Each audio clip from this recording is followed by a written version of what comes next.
Pasko. Simoy ng paligid, di ako nagtataka kung mga tao'y masaya kahit may problema.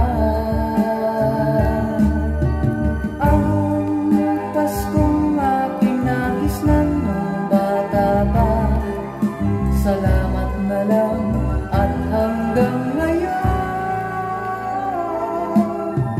ay ganito pa.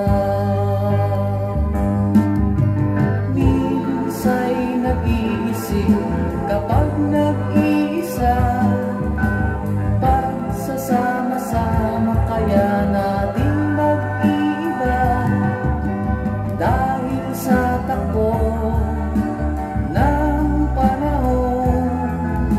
Salamat na lang, maligaya ito.